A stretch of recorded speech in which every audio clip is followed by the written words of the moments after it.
Release करी है।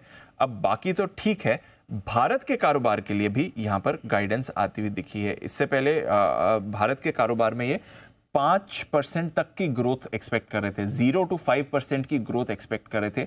इसको चेंज करके -5 से +5 कर दिया है। ये बड़ा बदलाव है। पहले आप 0 to 5% ग्रोथ की बात कर रहे थे, यानी कि या तो फ्लैट रहती ग्रोथ या फिर पॉजिटिव रहती। इसको बदलकर -5 to +5 कर दिया, यानी कि संभावना है कि शायद नेगेटिव ग्रोथ भी रह सकती है या थोड़ा कॉन्ट्रैक्शन इनके कारोबार में आपको आते हुए दिख सकता है। तो एसेंशियली ये गाइडेंस कट इनकी तरफ से आया है। 0 to 5% की रेंज को चेंज करके -5 to +5% की रेंज इन्होंने करी है।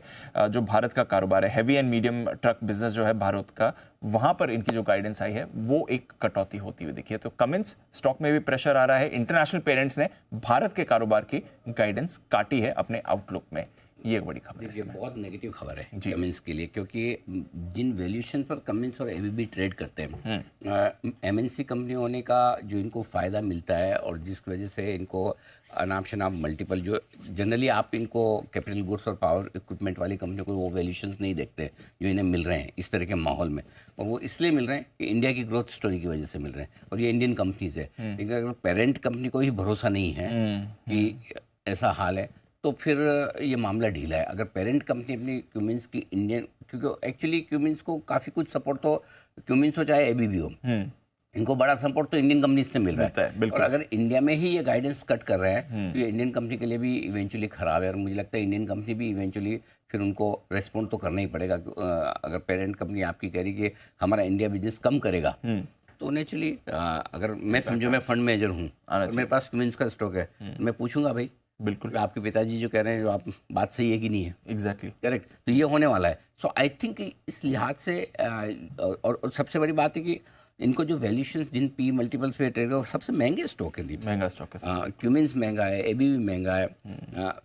आज अब आप ये कहेंगे कि मुझे भेल ज़्यादा पसंद है इसलिए मैं ऐसी बात कर लेता हूँ, लेकिन आप कहाँ आप भेल देखेंगे, कहाँ in stocks, even ABB very expensive stocks, yes sir, है ना। तो और पिछली बार एबीबी नतीजे पे थोड़ा भागा था। ऐसा नहीं बहुत तोड़फोड़ नतीजे थे, लेकिन अंडर ओन था। लेकिन अब जो जिन लेवल्स पे एबीबी और क्यूमिंस ट्रेड कर रहे हैं, ये अनलेस अनटिल आप एक्स्ट्राऑर्डिनरी ग्रोथ दिखाएं, सस्टेनेबल नहीं है। सो अगर क्यूमिंस का पेरेंट अपना गाइडेंस काट रहा है तो मुझे लगता है ये बड़ी नेगेटिव है इस कंपनी के लिए। और इवेंचुअली इन लोकल कंपनियों को भी, यहाँ की जो इंडियन कंपनी है, इनको आके क्लेरिफिकेशन देना पड़ेगा, समझाना पड़ेगा कि क्या वाकई में उनको भी उतनी दिक्कतें दिखती है। फिर किर्लोस्कर ऑयल हो गया, ग्रीव्स कॉटन हो गया, उनको वहां पर मतलब थर्मैक्स पे भी थोड़ा इसका आना चाहिए। मैं अलग बात। हाँ, नहीं, मैं उन पे नहीं जा रहा। हाँ। मुझे खाली जो 2 मल्टीनेशनल से वहीं पे वहीं पर, अच्छा ओके, इंडियन उस पे उतना नहीं। हाँ, मुझे इंडियन कैपिटल गुड्स और पावर इक्विपमेंट कंपनियों पे मुझे इशू नहीं दिखते। मुझे ना भेल में दिखता है, ना थर्मेक्स में दिखता है, ना किर्लोस्कर वगैरह में दिखता है। उनमें मुझे उतने नहीं दिखते, क्योंकि उनके साथ दिक्कतें कम है, दिक्कतें इनके साथ ज़्यादा मुझे दिखती है। गॉट इट, ये ध्यान में रखिए। ठीक है। तो कमिंस और स्टॉक पे भी रिएक्शन आ रहे हैं सर। 4% एक बार के लिए अभी नीचे गया था, वहां से थोड़ा संभला 4% नीचे गया था, एक बार के लिए दिखा था। आई थिंक चार्ट पे एक बार मैं लेवल से चेक करता हूँ इसके दोबारा, बट एक कट आया था 3220 का, ये लो अभी अभी आपको काउंटर दिखा रहा है, वहां से कट आया था। एक बार चार्ट चेक भी ले लेते हैं। जय, जरा एक बार कमेंट्स के चार्ट पर राय भी दें, क्योंकि खबर आने के बाद स्टॉक में रिएक्शन भी आ रहा है। फिलहाल 1% नीचे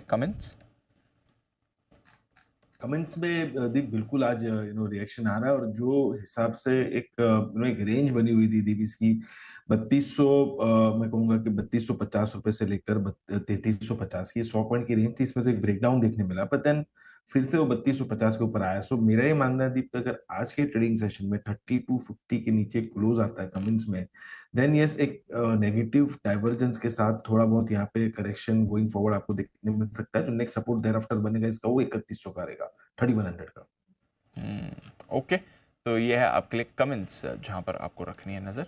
मूव इस पर आपको कमजोरी वाली बनती हुई दिख भी रही है। और भी स्टॉक्स पर रखेंगे नजर।